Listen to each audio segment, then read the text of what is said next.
And we are live with another episode of Brownish Live. You know, my co-host, the very funny, the beautiful Sasha Merci. Thank you for. Oh, you froze. Sasha, no! We just got you back and you froze. I haven't seen you. What? You're freezing. You No froze. You way. froze like this? We didn't hear nothing, and now you're back. Okay. I said I haven't seen you in so long. This I is know crazy. you've been MIA. You've been busy. You've been taking over. We've been following you on Instagram, watching you get all glammed up. Right. I had a whole glam team. I had a whole glam team. Shooting episodes of Like Share Dímelo. Yes, our first episode is gonna air next week, Monday. So what is up? What are you doing? What am I doing? I'm waiting to hear Like Share Dímelo. I'm waiting for the drop. The drop is going to happen next week, Monday at 11 p.m. Late night. Was good. I'm excited. How was that? You're breaking up. And you're breaking up. Oh my goodness. What's going on? What's going on? Hello. Hi. What's going on? You're breaking up.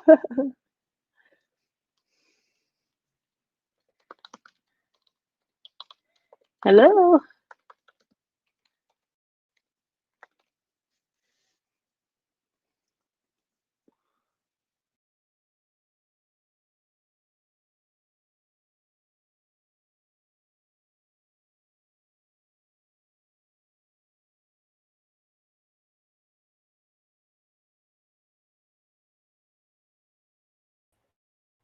Okay, I'm back. I think it was my internet. I don't think it's Sasha's. I was blaming her, but I don't think it was her. Hold on, here she is. I think it was my internet. I don't think it was you. I think it's your internet. I was blaming it on you, though. I know.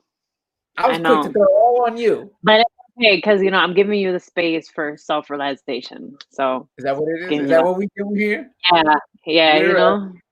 I didn't just want to be that person to be like, it's not me, it's you.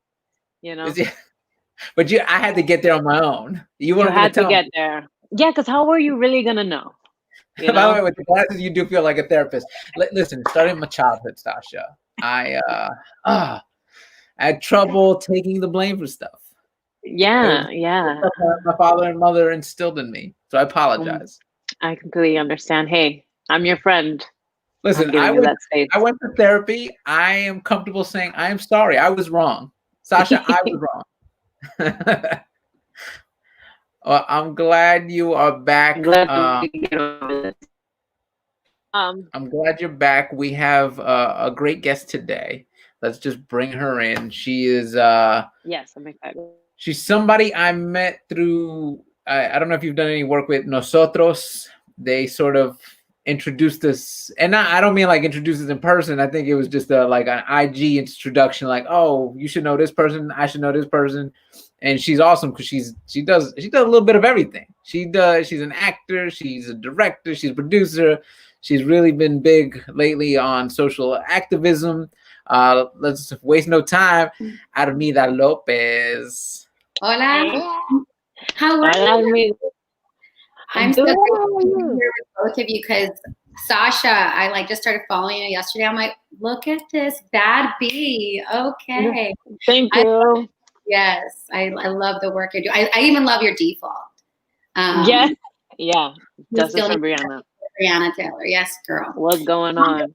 I had Vanessa on mine, so we got to do what we can. Our defaults, our everything, just everything. We do. We got to do what we can, and change is not going to happen overnight. And so for me, because of everything that's been happening during 2020, I'm like, okay, I can't just say I have to do, baby. I have to do. Well, let's talk about it, because Armida's been on the front lines. I feel like every weekend I talk to you, you're like, I'm going to be down here marching. And I'm just like, yo, she is. Wow. Every weekend. Meet me here because we are marching. Thanks, Eric. Thank you for also being all my lives all the time. You're like always pop in on them. I love them. You know, where this one was for Vanessa Guillen. This one was on July 26th. That's my girlfriend from Nosotros, Mariana. She is amazing. Came with me, marched. You know, a bunch of people showed up, and honestly, it was the help of everybody. There was, yes, you know, starts with one person organizing. But then once people come together and they really put their heads together to put all this together, that's how it gets done. It's, you know, united is how we do it. And I couldn't have done it there's so many people that were involved. Mari being one of them from the gate. She was there from the beginning. And she just helped me. And it was, you know, I will say it was good because we did get heard, but I wish more people would have showed up. There was about 300, but you know, I was hoping like we'd get thousands, you know, like more people. But little by little, we make a change. You know, that's how we do it. Yeah, that's how we gotta do it, little by little. Yeah, little by little, those 300 will start multiplying, and then before you know it, you know, you'll have those thousands where you go, oh wow. Yeah, it was the first march I ever organized. So obviously, like, you know, you guys probably know this. You have this vision, and then you're like, we're gonna all, like, you know, go. And so you have this expectations, you know.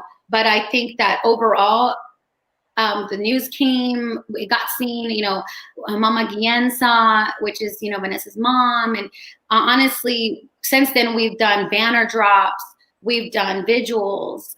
So, you know, and honestly, I've met so many incredible people through the process. And I think it's really cool to meet people that are not exactly activists, but active in their community, you know? Because I don't really take that title yet because I just started doing this movement and I just started kind of getting more involved during the pandemic. So, and I know there's been women doing this and men doing this forever. So I stand on the shoulders of them. But, you know, like meeting people through this process really shows me their heart. And I think you really see people's heart through this time, because anybody signing petition, posting, Eric, thank you for being one. You're actively posting stories, you know, and that's why I always tell people too, is like, never take down how people are doing it. So if somebody's on Instagram, if somebody's signing petition, if somebody's marching, everybody has their level of how they're going to do it. Some people are organizing and going out there, and, you know, some people have immune systems that they can't go out there. So I always feel never, you know, judge people how they're doing it, as long as we're all doing something, you know, it all amounts to the same, you know? So I love this little girl. Oh my God. I love her. She's so cute. I definitely love what you're doing. And I think I sent you a message too, because you've invited me to all the marches, and you know, I've donated to the links you've sent me, and for me, you said you never know what people are going through, and it's easy to post and people just go, oh, he's just tweeting or something. But I'm like, you know, I've got my boys at home. My wife has this immunity thing, and it's like, I want to go. I wish I could go, but at the same time, it's hard for me because I don't want to get everybody at the house sick. Absolutely. If it was just me, like, trust me, before I had a family and stuff, and I was just doing comedy, I was doing gigs and going out, and health wasn't a thing on my radar. But I think, you know, even posting and spreading the word helps and get other people going, and, you know, donating, and hopefully those funds get allocated to the right people to help those causes. You know, that's what I can do at this time. Right. I feel like there shouldn't be any judgment on how people handle things, because people handle things very different. There's some people that are very good at the forefront of things, and there's some people that are going to freeze at the forefront of things. Some people can't be there, and some people are better at maybe vocalizing it through social media or whichever outlets that they can. So I feel like no matter what, as long as we understand that change is not going to happen tomorrow and it's going to be a process, we're on our way to setting the future for a better place, you know, like, if that makes any sense. 100%. And I think right now too, what's really, really important is brown and black unity, you know, more than ever, you know, because we're going through the same struggles, racism, injustices, we got kids in cages, we got sex trafficking, we got farmers, that are not getting what they're supposed to, we got vendors that are being attacked. I mean, we got Vanessa Guillen's story, we got, Sean Monterrosa, we got so many people too, that also, I feel like if we unite and make that bigger impact together, I feel like the BLM movement as well with the brown folks, we can all just make a huge, huge change together, Right. And sometimes we get that whole backlash of like, no, especially in the Hispanic community, we're like, no, we can't, no, we got to stick with our, no. Hold on. We gotta do it together, because that's Right. where we're a force, Yeah. So because you're in the forefront of all these things and you're an activist and also you do amazing work, how are you going to implement these events into your work? Like what are your ideas on how to amplify your voice in the talents that you have? With the talents that you have. Yeah. Well, even before, the pandemic, I really wanted to focus on Latinx stories. That is really like, I'm an immigrant myself. I didn't become a citizen till when I was 26, which, when was Trump elected? Because I don't even want to remember. 4 years ago, and so that was my first year actually voting. 26 for first time vote is kind of older, but I was a resident before. So I didn't really, care, because I didn't think I mattered. I'm just one person, right? And I was so wrong, because thank God to my abuelita, who's Armida, that's where I get my name from. She actually told me, if you don't become a citizen, something could happen to you, because the guy who's becoming, she had a feeling before he even won that he was gonna win. It was crazy. And she's like, if you're gonna be in danger, she goes, you need to vote, mija. And then so I went and applied and I got it. But so to me, I started tapping more into my roots in that way of being like, I feel like a lot of immigrants are scared to speak up because they're not legal, and because they're like, there's a stigma, like if you don't say anything, you won't get in trouble, nothing will happen. And so I feel like me, now that I am a citizen, I've become a little bit stronger in that voice of like, what are they gonna do to me? Right. You can't deport me, you can't, So I've been, more into the storytelling side. Like I'm an actor first, but I started writing, and that's where my little short film came, Made in America, that I had to send you the link. I heard it didn't work. So. Yeah, it didn't work. You have to Well, we know it.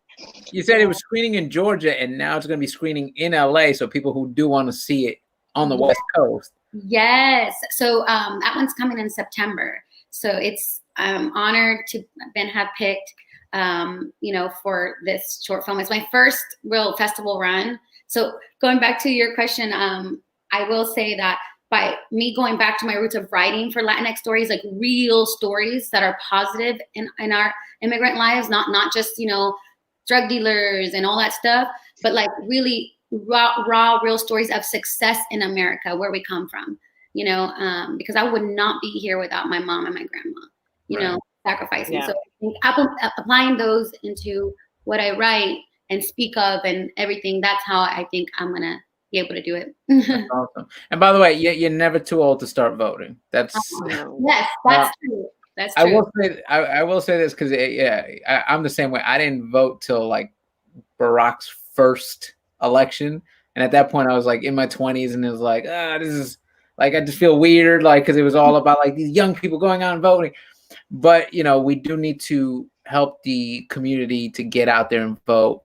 Like I just did this thing with Effie Brown, where we were just talking about like getting young Latinos to go work the polls to help. Because what happens is, if we go to the polls, especially like, people who weren't born in this country and have trouble with the English language, if they don't see themselves or someone that can help them, because a lot of times they have trouble with the language, then they get discouraged and don't vote. 100%. And what's crazy is, She Se Puede is an organization started by Eva Longoria, America Ferrera, Monica Ramirez. I mean, many, many, many amazing women that are involved. I think they're doing their part too. And I think it's important that each of us do our part and try to get our people to vote, whichever way that is, you know. And I wear my mask. That's how I do it too. There's a mask that says like vote, and then I was like, everywhere I go, I just wear it just to make sure people are, you know, reminded of it. But yeah. I mean, it's interesting how like people have this resistance against the mask, like, oh my god, like this is inhumane, this that and the third. And I think who was it? It was Trevor Noah that was like, oh, some people were like, I'm dying with this mask on. It's like, so you're telling me doctors are dying when they're wearing masks? You're telling me that when people are doing construction work and they're wearing a mask, they're dying too? Like, what are you talking about? You know? Well, I broke up with a guy recently because of that. He was. I don't believe in it. Yeah. Yeah, he was not wearing a mask. He didn't want to wear a mask. He didn't believe in the mask. So I was like, you know what? Maybe our beliefs are a little different. So you can real quick, did he use the, like, you know, like back in the day, it was like the excuses that you would have, like for condoms, like I'm allergic, I'm allergic to fabrics. Yeah, I've heard a lot of people say that. It's like, it's making me break out. And it's mostly girls that I know that are like model chicks. They're like, it's making me break out. I was like, girl, you just want to show your face. Stop lying. You just want to show your little pretty face and nobody can see it now. And you're mad. But they have those masks that, you know, it's clear that you could just put on your face. You're blocking your face. Yeah. Like, what's the problem? I mean, there's so many options. And it's not like we're wearing the N95 all day. You know, they're like, the people, you know, nurses were like getting the scars right here from wearing them so long. It's like, can you imagine? Yeah. You know? Yeah. It's funny, right? Because like right now, I feel like I'm getting my shit together, right? Like I'm 30 years old, and you know, when you're younger, you're like, the only thing I have to worry about is when I get older is paying bills, finding a husband, having kids. You know, like that is what you think when you're younger. Yeah. And now that I'm 30 years old, and I'm like, okay, I'm getting my shit together. My career is going a direction that I want it to go. But then I'm seeing everything that's happening in the world, and I'm like, what the fuck? Like, it feels like I'm getting my shit together, and the world is ending at the same time. I'm like, this is beyond my control. Like, what am I supposed to do? I don't know if you felt that way, and if you have, like, express it. 100%. I mean, I still don't feel like I got my stuff together, you know, like I'm still working, you know. I just think that it was so weird. Like during the process of pandemic, I feel like I'm getting to know myself in a different form, like because you're forced to sit here and really think. Like you're forced to be at home. You're not distracted by going out, seeing your friends. You're not, you know what I mean?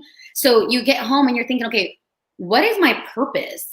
You know, and especially during these literally trying times for society, humanity. Like, what am I gonna do? Do I sit home and just kind of like, I don't have kids. It's just me and my dog. You know, I'm healthy. I'm young. I can go out there and help fight. Like, so I really felt like this time really got me to think of a different side of my purpose, not just my acting career, not just, you know, what I want to write or produce or all that stuff direct. Like, it was really like, who am I as a human? Like, and what do I want to show for my community, which is Latinos, you know? And I wanted to be able to help in any way that I can. If I just move the needle just a tad to help bring awareness to any, you know, brown story, Latinx story, then I feel like I did something, and it makes me feel a little bit more fulfilled during this time. But you know, work related, I feel like I've taken a pause, you know. Yeah.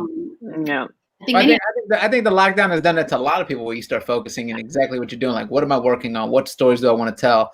And this has been the biggest one for me. And you know, because I got two boys, I got the thing, my family, and I'm like, what is the legacy I want to leave behind?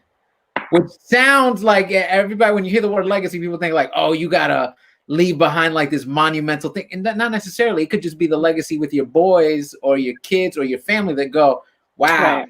You know, like you have your friends and they go, wow, Armida, really? She went out there, she marched, and that's a legacy.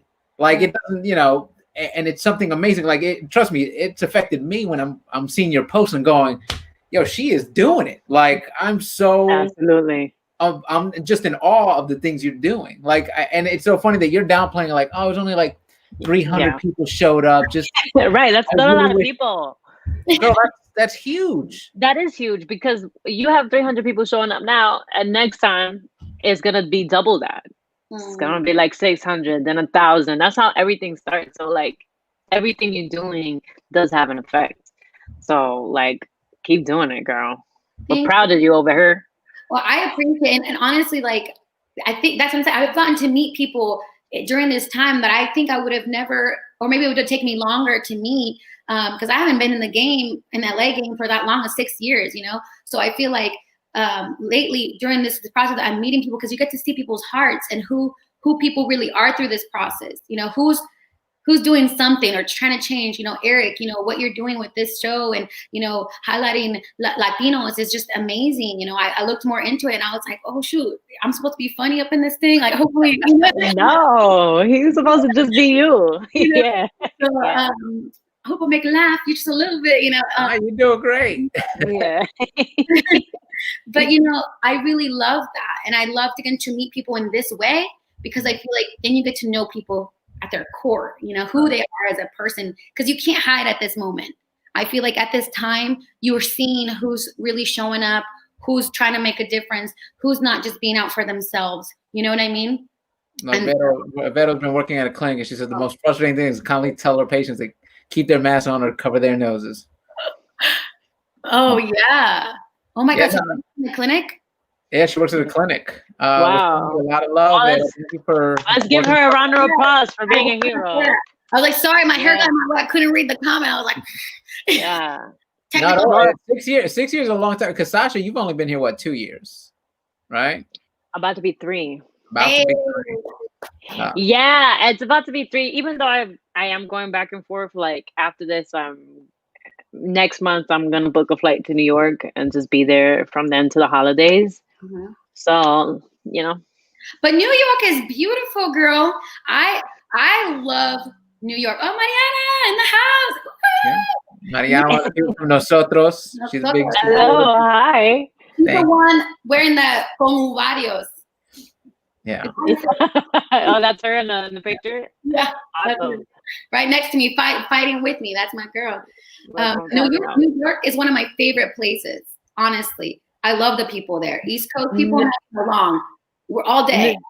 New York is its own little bubble. Like New York believes that the whole world works like New York.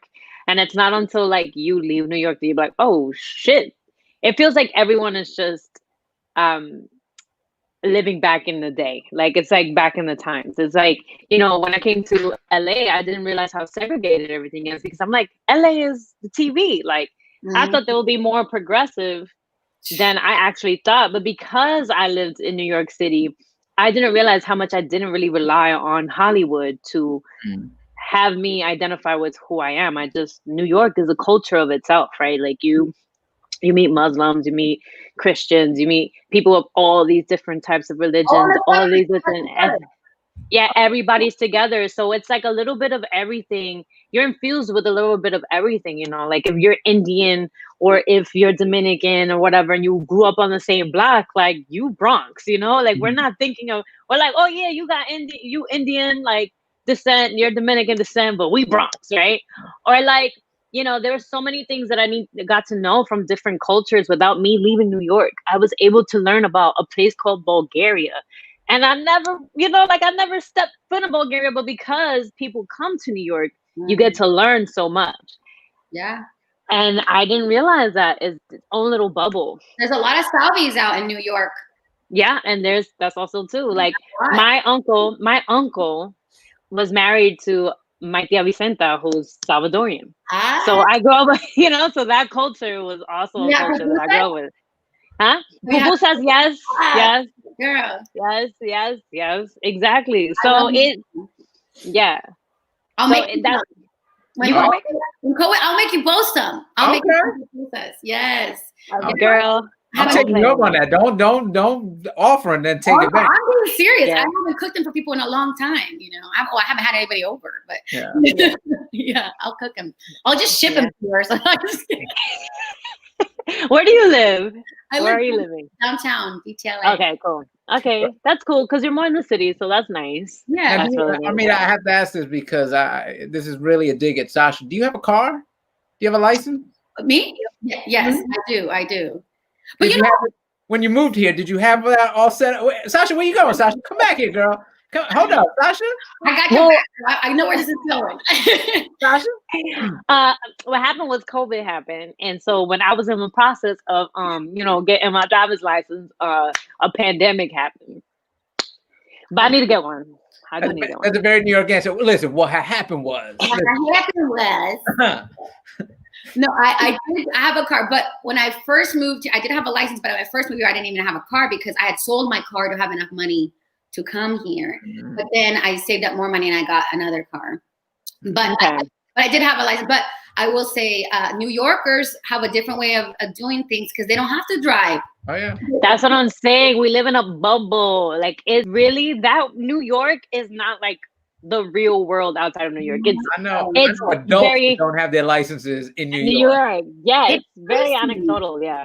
And see, I was actually, funny thing is, so you guys had Justina on here. She was my roommate. Mm-hmm. And Justina, yeah, I love her. Yeah. And so she knows when I would go visit in New York and she would tell me to take the subway, I freaked out. Like, I was like, I'm going to take the subway. I'm going to exit the wrong way. I'm going to end up in like somewhere I'm not supposed to. Like, I'm the opposite. So to me, I've been driving my whole life. So to me, taking the subway, I was like, y'all, I'm going to end up in some, place that I'm not supposed to be, So she would laugh at me. She like wrote me how to do it. She's like step by step, what station to take, where to go. And and then after I did a video, like, look, I made it. The trick is to always look like that's what you meant to do. That you meant to get on that train. Trust me, because in the beginning I did the same thing because I grew up in Westchester. Then I would take the train and just I meant to go to Jackson Heights. This is where I want. I missed my stop. Yeah, I missed my stops like 15 stops ago. Yeah. I'm good. Yeah. One of the things, like in New York, once you get familiar with the transit and the metro or whatever, you'll never get lost because everything is like a grid. And you're like, as soon as you're like, oh, I'm in 53rd and Lenox, I know exactly where I am, right? But like, I feel like as I'm driving, like not driving, but as I'm here in LA, I'm like, oh my God, there's so much empty space. Somebody could just kidnap me and nobody knows what's gonna happen to me. So for me, it's the opposite of like freaking out. I feel like the more people, the more I feel like, okay, I can manage myself.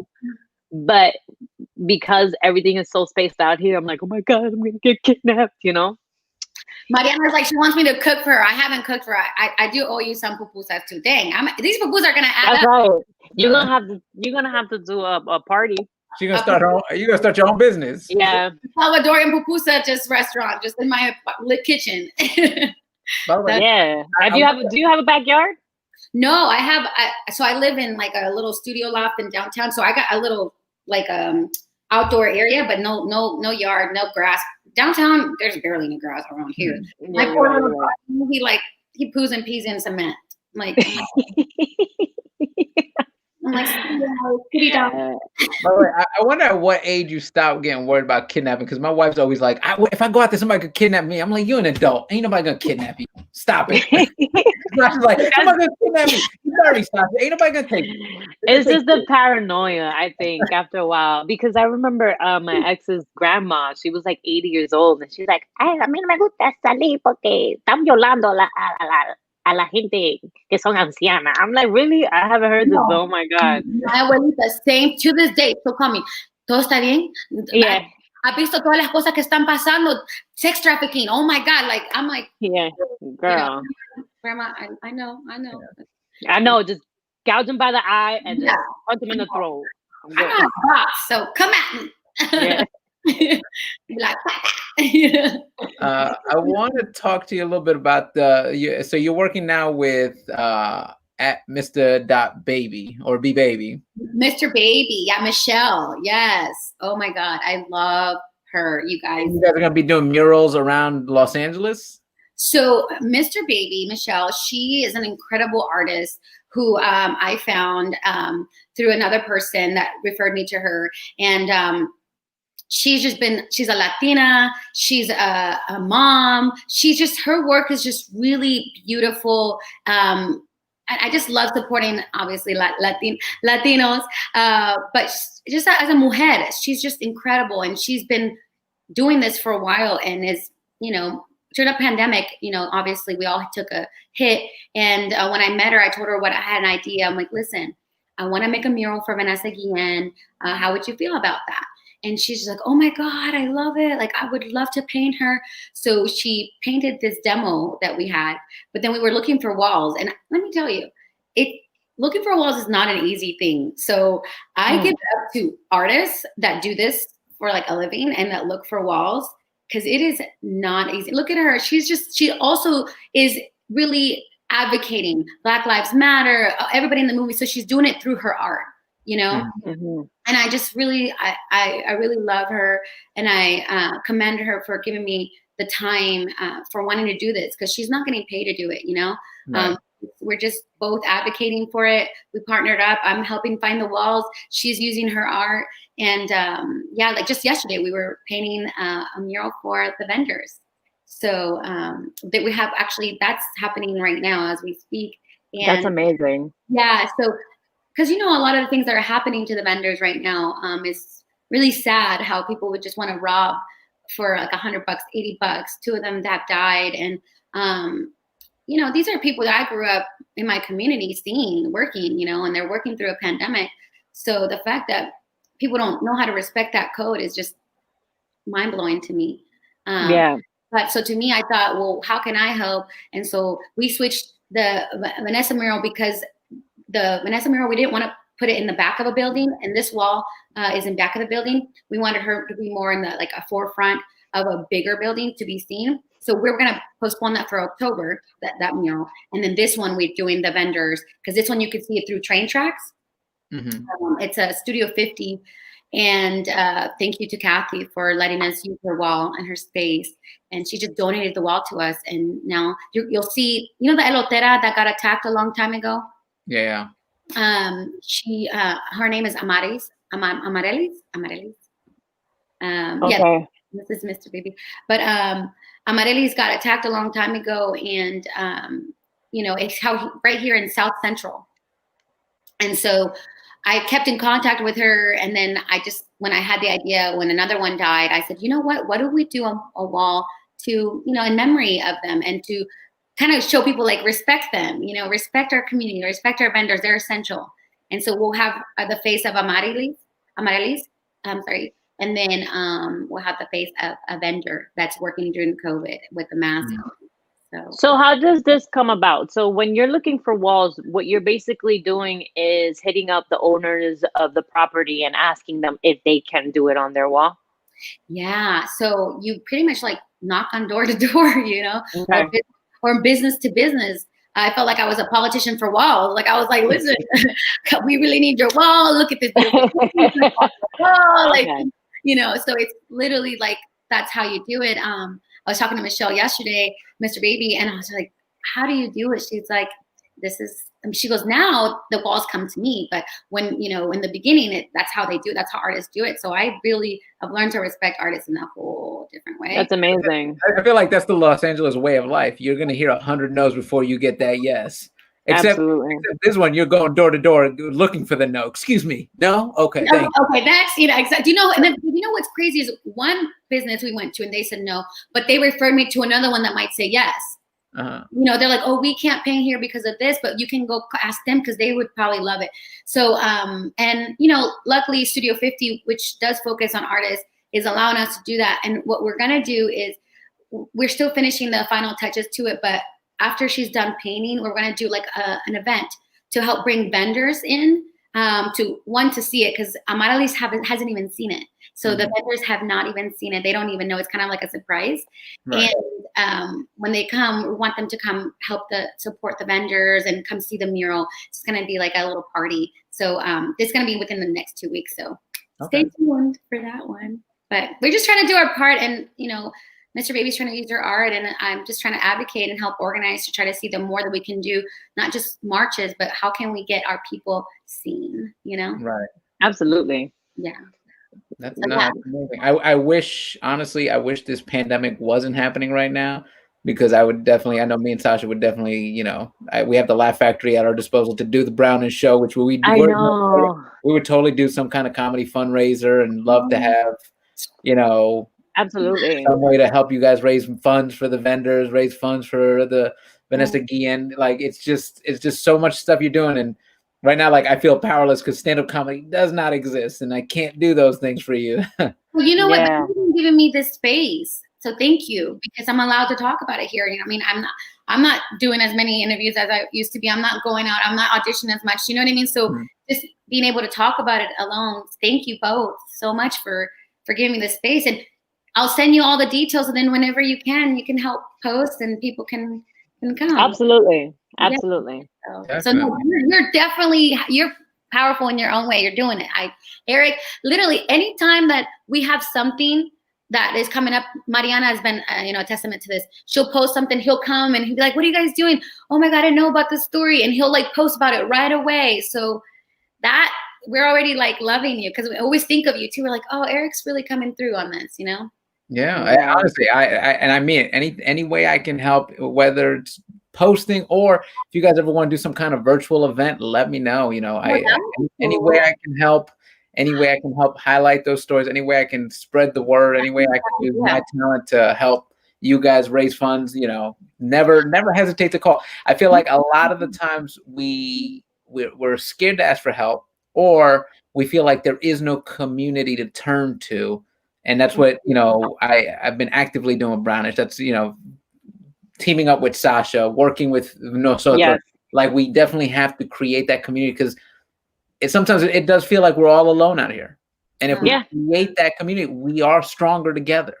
Yeah. And I think that, one thing that I realize is that we all have the same story of rejection, especially in Hollywood. And because we all have the same stories, we should come together, because that is what brings us together. The fact that we're rejected all the time. And it's like that within itself, we have the power to completely make our own lane and create our own stuff. You know what's crazy? So I was listening to Michelle Obama's podcast, because she got some new ones. I listened to it last week, but she got some new ones this week. So I was like, oh, yes, I love her. So there was some things, and I wrote these down because I wanted to say them on air. There's some things that she says that she looks for in people that she loves to mentor, right? And I feel like this goes in hand with people that you should have in your life, and friends, and anybody in this industry you work with or make projects with. These people have to have, her mentees have to have honesty, integrity, hard work, and some level of resilience. And I just thought those are things you can't learn. You can only some people really just have it in their character. And money comes, jobs come. Like right now, we're witness of that. They come and go. It's like, oh, a bunch of us are like, oh, okay. But if you have those things and you keep people that are like good around you and that know how to be resilient even through the tough times, I think it's important. When she said that, something hit me, and I wanted to share it, because I think during this times we're all being resilient. It's like, this is hard. I mean, this is hard. Anybody who's saying it's not, I mean, it's just crazy, I get emotional thinking about it, because I'm out there seeing how hard it is for some people, harder than me. And so I think that's what also gives me motivation to keep wanting to do it, because sometimes I think I'm having a hard time or I'm going through it. And then I see people out there and I'm like, Yeah. Yeah. So that's all. Yeah. That's my little Michelle Obama little quote thing. Thanks for that. It had me really think about a lot of stuff, because it's like what's that saying? And it's like, whatever hardens an egg softens a potato.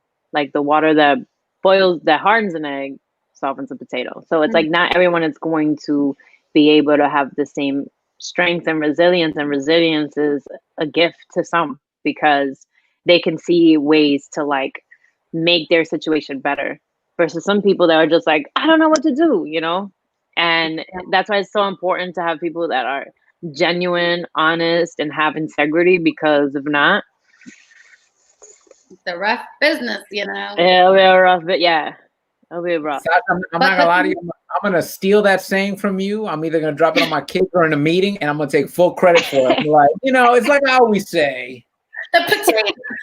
It softens the egg, hardens the potato, and they can be like, "What?" I'm like, think about it. Think about it. Everyone's different. Oh my God. Yeah. Wait, so I want to know a little bit more about, because I know Sasha, I just met you, and I want to know a little bit like about who you are, where you come from, because like I'm dying to know.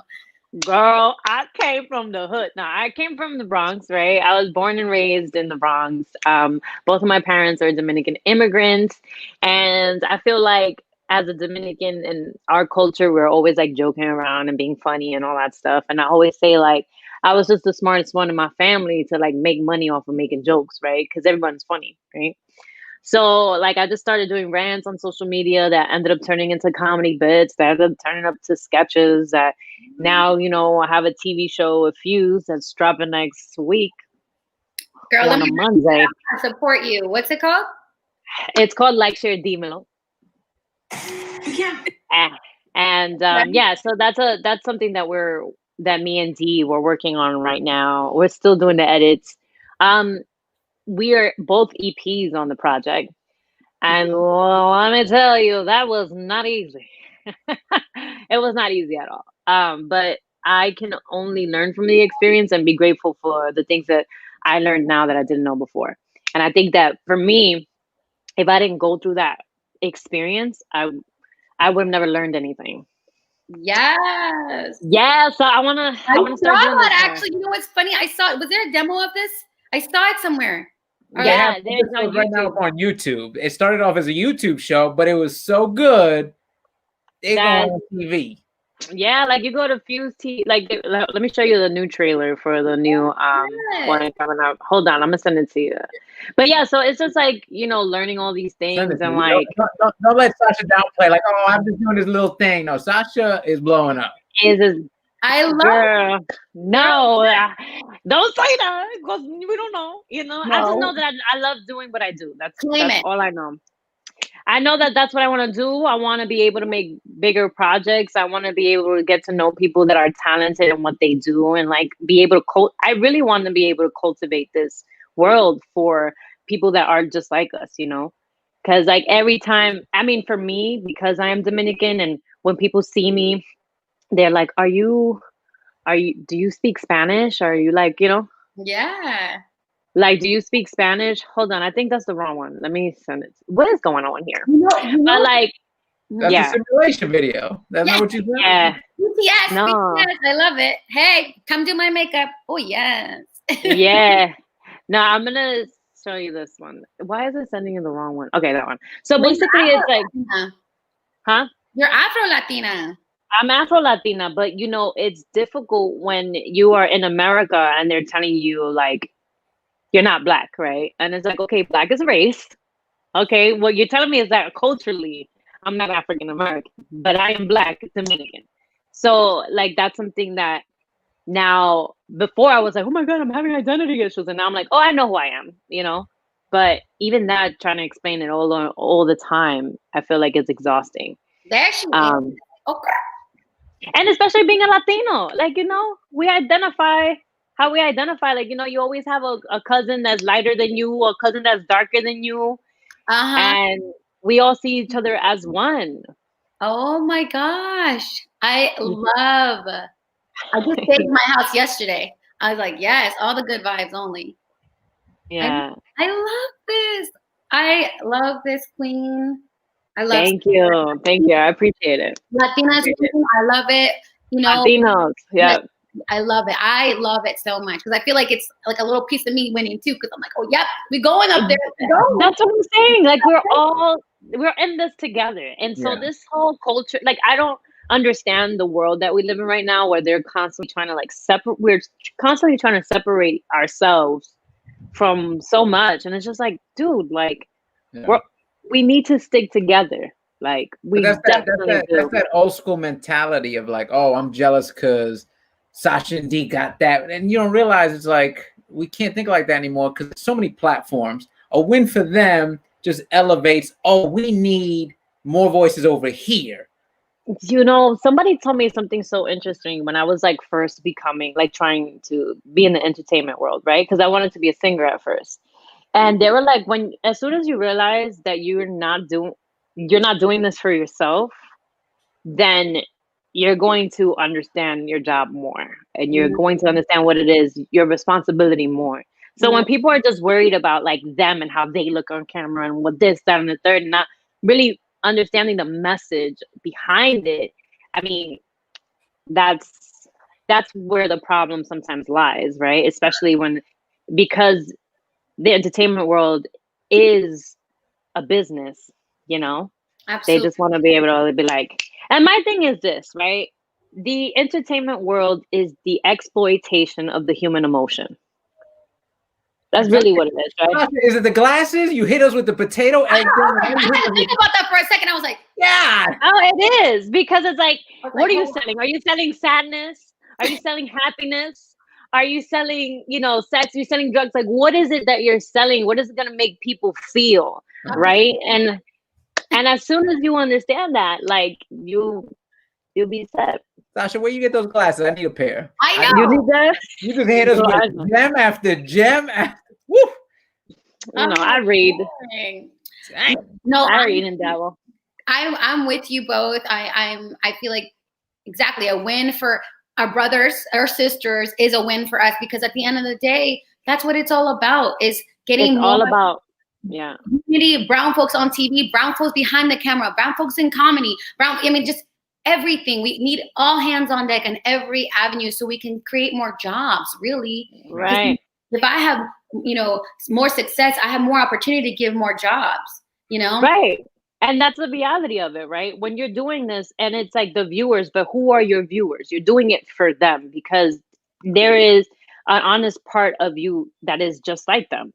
Like, I am a Dominican American, so I'm going to speak from a Dominican American perspective. And as long as I speak my truth, then I can relate to anybody. So as long as you keep telling the Latinx stories that you need to tell, and it comes from a really honest place, then that's a great start. And I remember I went to acting class, and my teacher was like, you think it's about you as an actor. It's not about you. It's the emotions that people can see through you and how they can identify through you. So everything, right. So with the things, exactly. So the things that you are doing and creating, cultivating, like, this is this first step to like creating this path, or like this direction for future generations. I hope that, because even when we were creating Made in America, it's a short, it's 7 minutes, but in the short minutes, I was like, how can I tell the story and make it impactful?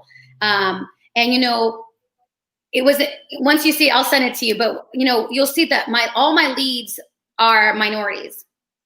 All of them. My lead doctor, he was Black. My lead other doctor, she was Latina. I played my mom. So actually the story is, so I'm in it, I was playing my mom, and then a little girl, she's also Latina. And there's only 4, strong characters, but all of them, we were all brown.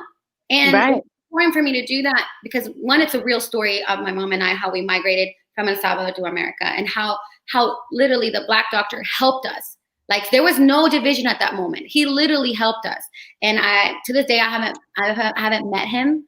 But the hospital, you'll see, in the short, that hospital that it takes place in, it got shut down where my mom came. So the story was, my mom came from El Salvador. She's a lawyer, but coming here, she didn't know English. So it was hard for her to find a job.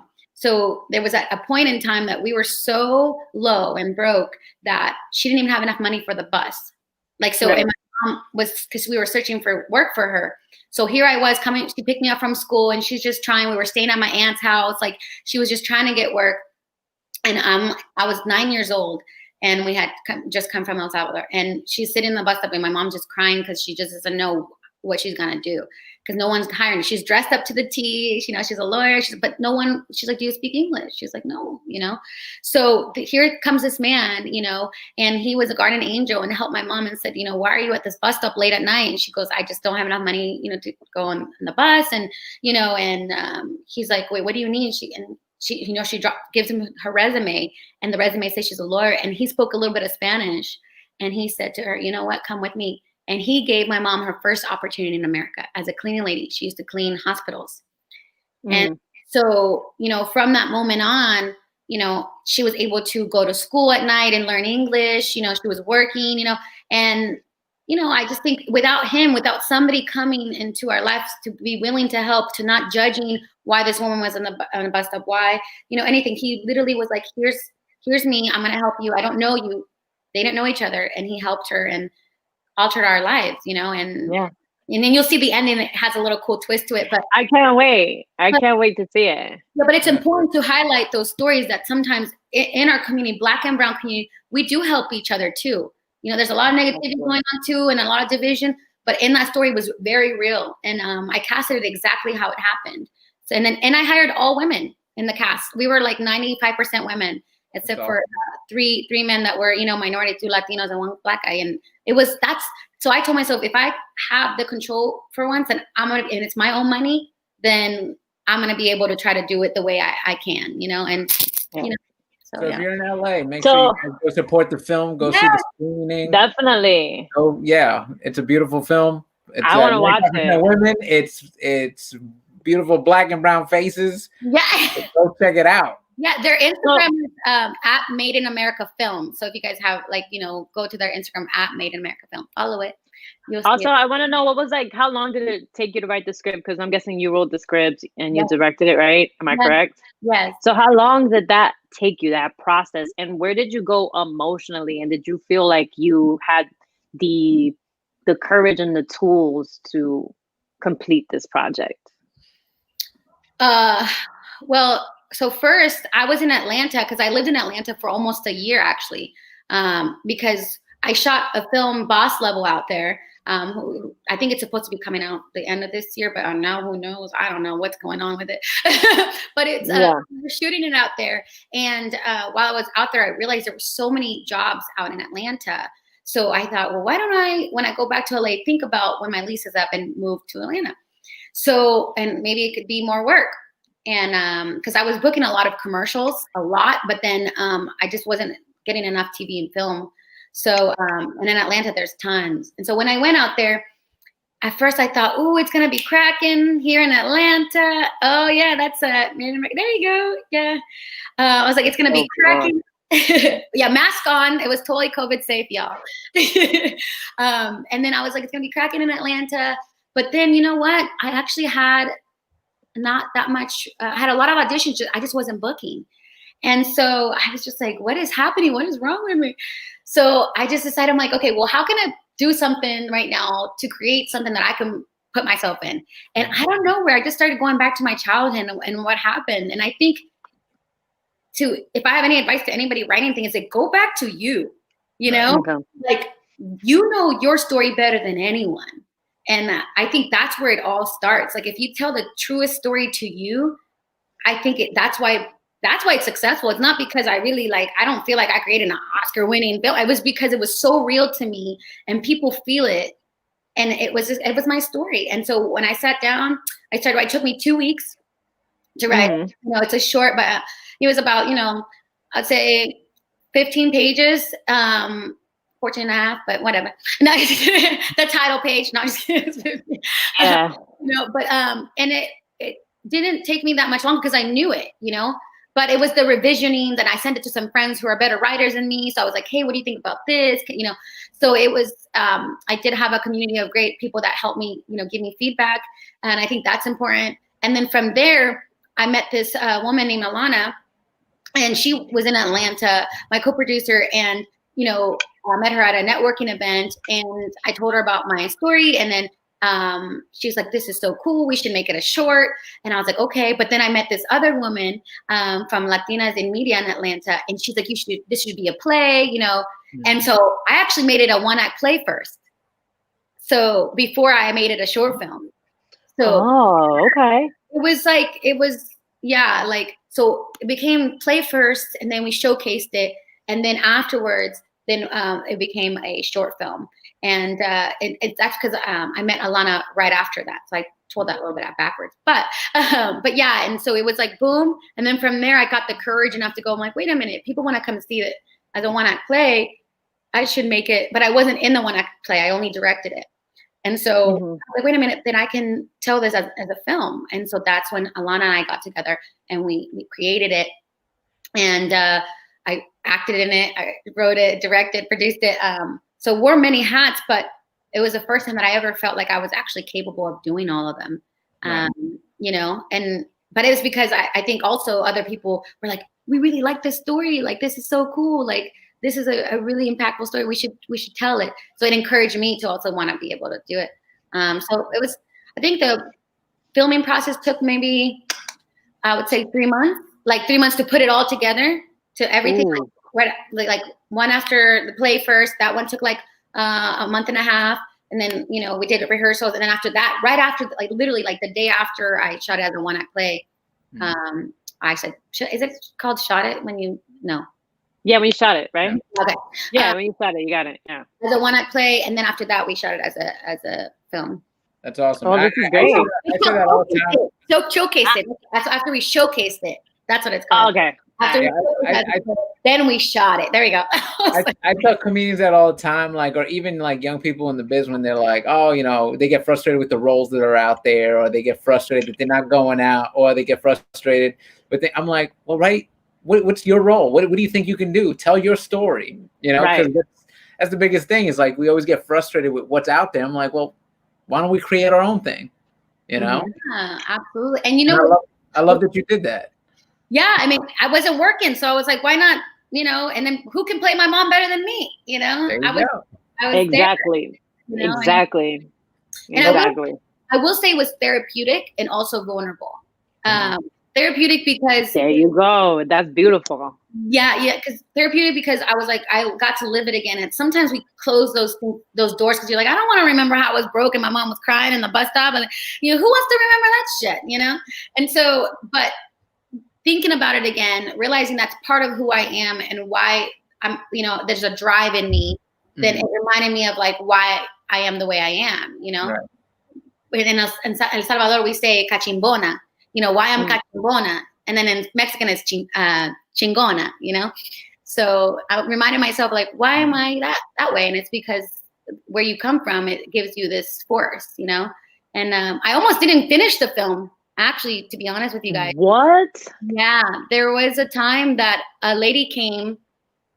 There's always one. There's always one.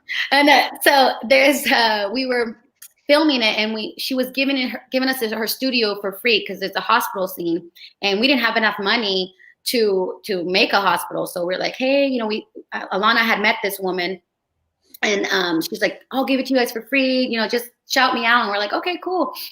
And so then we were on the day of set. I guess there was some scheduling conflicts. I guess Alana hadn't communicated things. I don't know what happened. And then all of a sudden, all things broke loose, and we had to like not pack our stuff. Like we were there at 11. She's like, oh no, I have another shoot at 1 or something. And I don't know what she had going on. And it was just like, we had to pack our things. And I was just like, and I only had, yeah. So how did you do it? Like, how did you manage? Well, it was crazy. Cause I mean, this is the first short I've really done all this stuff. So I was like, what do I do? I'm like, oh my gosh. So I just told everybody, let's pack our stuff. I mean, she was yelling all kinds of things at me too. So I was just standing there like, oh, okay, that's how you feel. I've never been called that one before. Oh, that's a new one. I was like, okay. So it was just a lot going on, but you know, you have to take the heat. You have to like go, okay. So I just respectfully, but you know what? My team respected me so much more because I didn't respond to her. I was just like, okay, all right. And I feel like that's why they stuck with me, is because as much as I wanted to like tell her off, I was just like, okay, all right. There's been some communication. We got it. We wrapped our things up, and I said, guys, let's meet up somewhere else. We met up, and I said, we're gonna come back to this. Just give me 2 days. I said, give me 2 days and I will find us a new studio. Right. And then literally I called everybody that I knew, any warehouse that I knew, anybody in Atlanta. And I didn't know that many people because I'm not from there.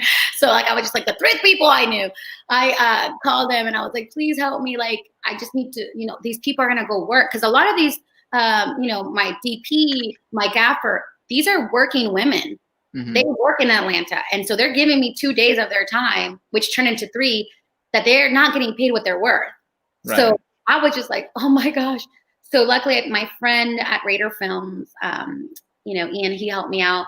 And then, but he's like, here's an office. I have a free office, but got to turn it into a hospital. So then I called like every warehouse I could think of. And then I found this guy, his name is David. And I only had $300 to my name left for the budget. And then I was like, how am I going to make this work? And then I told him the story. I told him what happened. And I was like, all I need is a bed because that's all I can afford. He's like, well, what do you need? I'm like, well, I need a hospital bed. I need a, you know, monitor. I need all this. He's like, how much do you have? And I'm like, $300. And he's like, you know what? He's like, I don't know why or how, but I'm going to help you. And he gave us $3,000 worth of, equipment to make a hospital room for $300.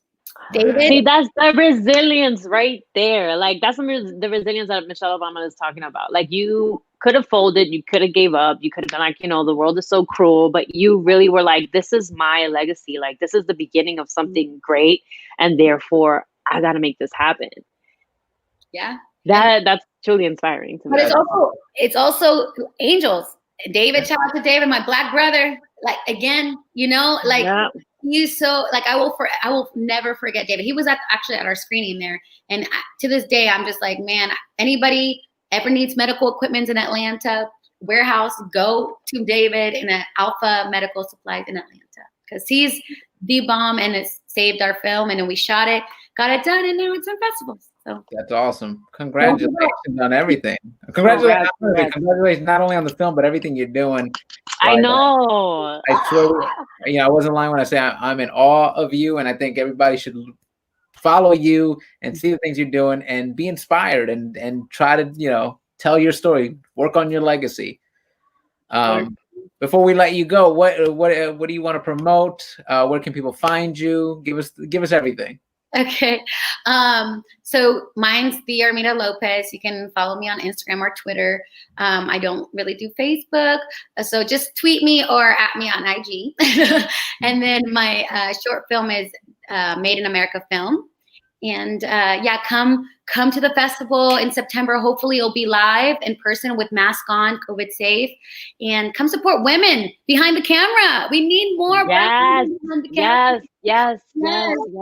So executives, DPs, producers, directors, just everything. We need all of hands on deck behind the, making projects happen. And so come support. And and I think, thank you. No, thank you for coming on and talking with us. You're awesome, and I'm glad we had you on. Thank you so much. Sasha, where can people find you? I know you got Like, Share, Dímelo coming out next week on Fuse. Well, you could just find me on the regular Instagram, Sasha Merci. You feel me? I could also give you my email, sashamercy@gmail.com. No, I'm joking. I feel like when you do that, the glasses should come off and then back on. But right. listen, all right. So let me get that ass. On Twitter, you can also catch me at Sasha Merci. I also don't do Facebook. I feel like that's my parents' thing, even though like everyone is still involved in Facebook. But Like, Share, Dímelo is coming out next week at 11 p.m. on Fuse TV, on the actual TV network. Nice. Crazy. So you get to see her from your phone to the computer to boom, television. Go watch. Yep. Catch me everywhere. Yeah. You guys can follow me at Erik Rivera Comedy on all social media, and come back next Monday, 12 o'clock. We do this every week. And excited to have Sasha back. I know she was busy with Like, Share, Dímelo, but now she's back. Glasses, she's dropping gems, blowing minds. And better than ever. Exactly. Yeah, that's right. I love it. Thank you guys for tuning I'm in. excited. Have a good week, everybody. Thank you. All right. Take care, everyone. Bye.